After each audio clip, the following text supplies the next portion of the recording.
Hi, I'm Joan Newcomb, and today's Mystic Minute is being uncomfortable doesn't mean don't do it. Many years ago, the woman who was the director of Findhorn at the time, which is a spiritual community in Scotland, she came to Seattle and gave a little presentation. And it was very interesting because she mentioned Findhorn at the time being in a state of upheaval and how people had different reactions to that. Most people wanted to, do a lot of talking and find a solution and fix it. And her style was a little different. She wanted to sit in the discomfort and let the solution unfold, which was a really interesting concept for me, to be sitting in the discomfort, to be holding space for whatever that indicated. I've since come to understand that for me, discomfort means change is happening. It's not an indication not to do something. It's an indication that you might be doing something right. Discomfort comes up when you're stepping into the unknown. Discomfort comes up when you are stepping outside your comfort zone. And if you think about it, for the most part, your comfort zone is not comfortable. Your comfort zone is familiar. We exist within our comfort zone, and yet we have these things that we desire. We have these things we want to attain. We want these changes to occur in our lives. But if you stay within your comfort zone, they won't happen. Change won't happen. Your comfort zone is really a no change zone, unless you're comfortable with discomfort. Some people are more comfortable with discomfort. I mean, they have no problem moving forward. They have no problem making change. They have no problem speaking up to ask for something to be different. And that might actually not always be true as well, because the people who are constantly changing might actually be uncomfortable with staying put. They might be uncomfortable with allowing their roots to go down and for something to manifest. Their comfort zone is to be nomadic and to be always changing. They might actually need to learn to stay put and actually see the seeds that they've planted come to fruition. The rest of us, for many of us, however, what we need to do is expand our boundaries, try something different. My really huge learning experience with this was 10 years ago, when I expanded beyond my old paradigm of teaching into brand new world of quantum physics. My old techniques were like Newtonian physics, and my new techniques are like quantum physics.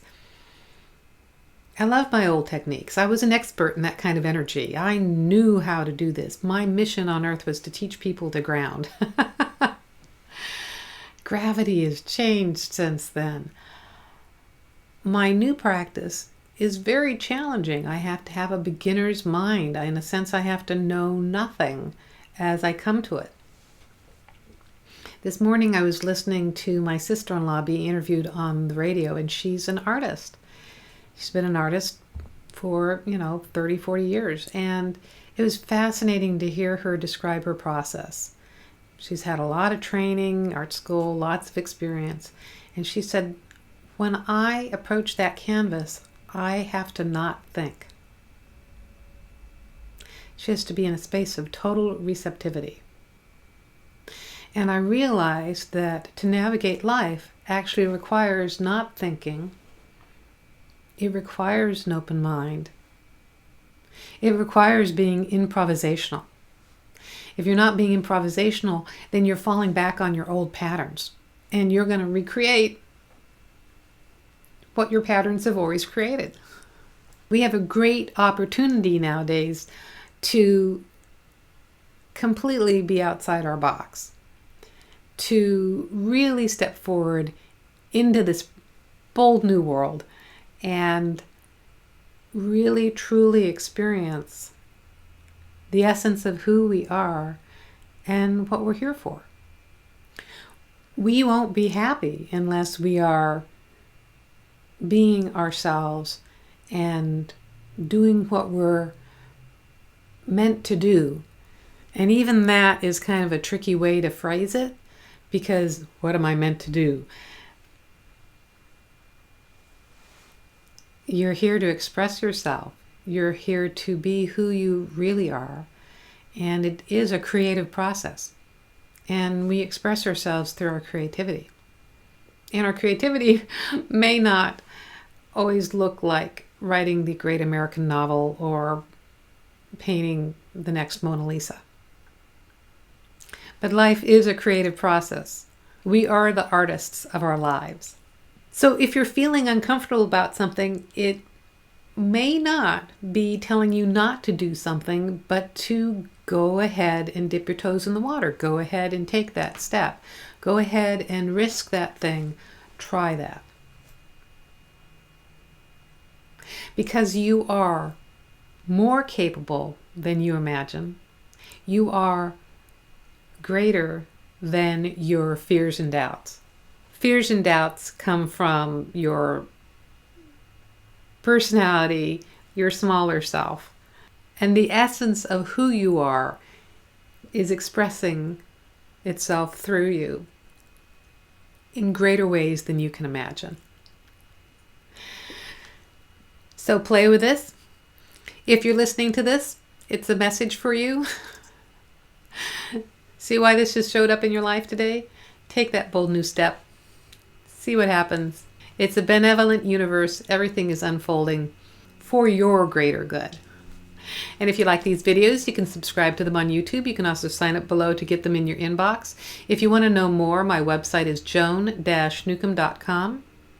I put out a weekly radio show and podcast you can listen to. I write a weekly blog and newsletter with these ideas written out, so it's another way for you to reflect on them.